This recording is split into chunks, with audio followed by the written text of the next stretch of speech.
Hello प्यारे बच्चों, आज मैं आपके लिए लेकर आई हूँ एक कहानी। कहानी का नाम है बुद्धि का महत्व। तो प्यारे बच्चों, आप ये कहानी लास्ट तक सुनना, समझने की कोशिश करना और इससे कुछ सीखना जरूर। तो हम शुरू करते हैं बुद्धि का महत्व कहानी।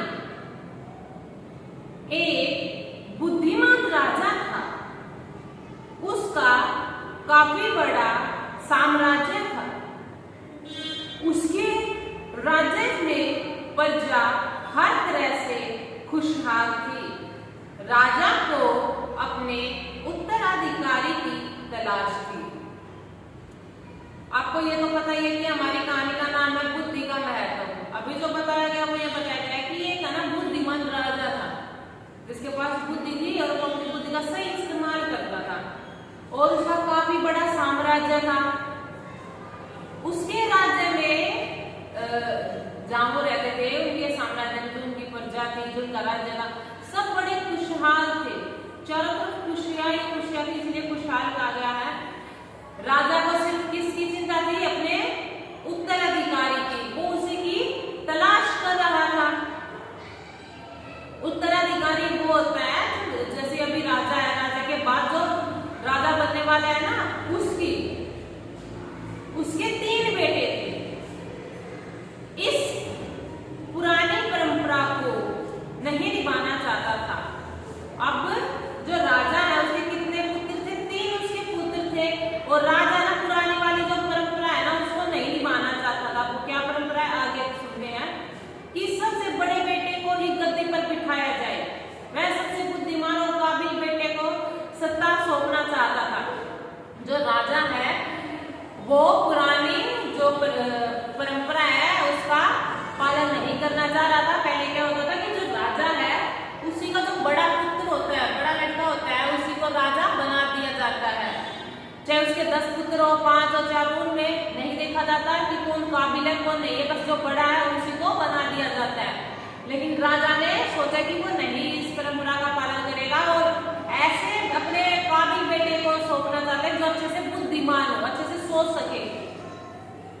इसीलिए राजा ने उत्तराधिकारी के लिए तीनों की परीक्षा लेने का फैसला किया।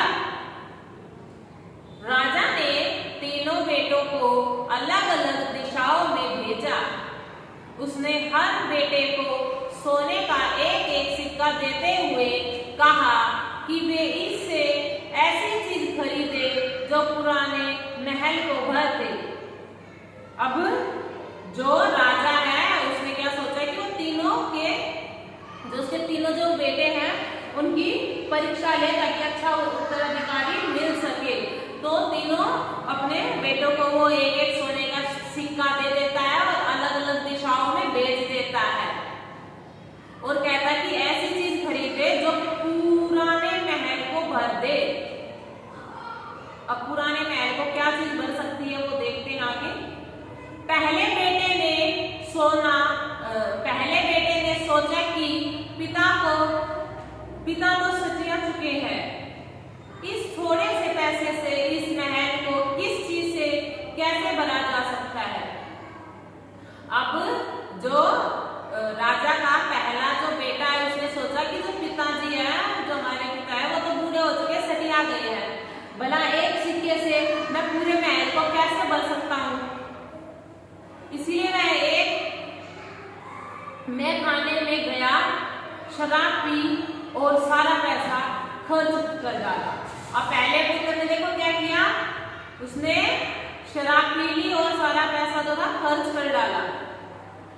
राजा के दूसरे बेटे ने इससे भी आगे सोचा।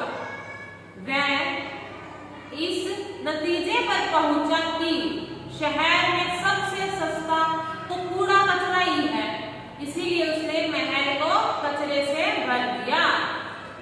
पहले ने शराब पी ली और सारा पैसा जो था खर्च कर डाला। अब जो दूसरा बेटा था उसने क्या किया, उसने तो उससे भी आगे की सोची। उसने सोचा कि सबसे सस्ता तो कचरा होता है, जो कूड़ा होता है ना वो कचरा होता है। तो उसने क्या किया, शहर से सारा कचरा मतलब मंगवा कर और सारा महल कचरे से ही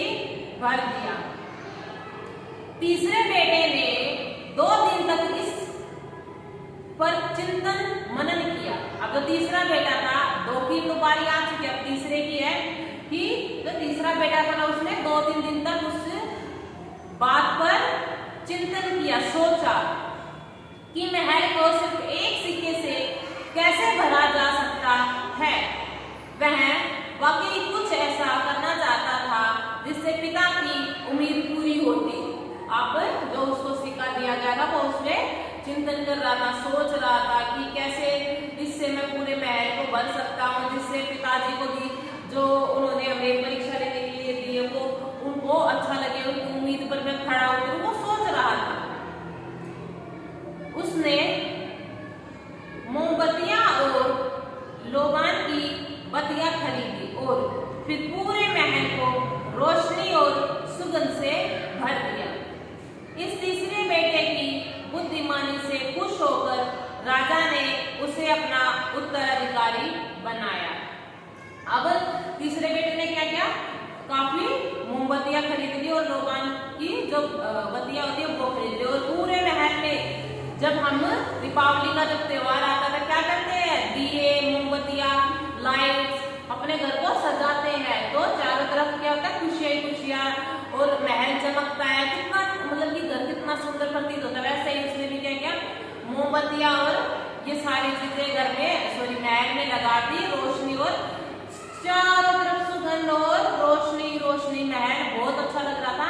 इससे तो तीसरे बेटे की बुद्धिमानी है, तो उसने सोचा, उस पर महाराज ने जो राजा थे उसने गर्व किया और तीसरे बेटे को अपना उत्तराधिकारी मान लिया और बना दिया। मतलब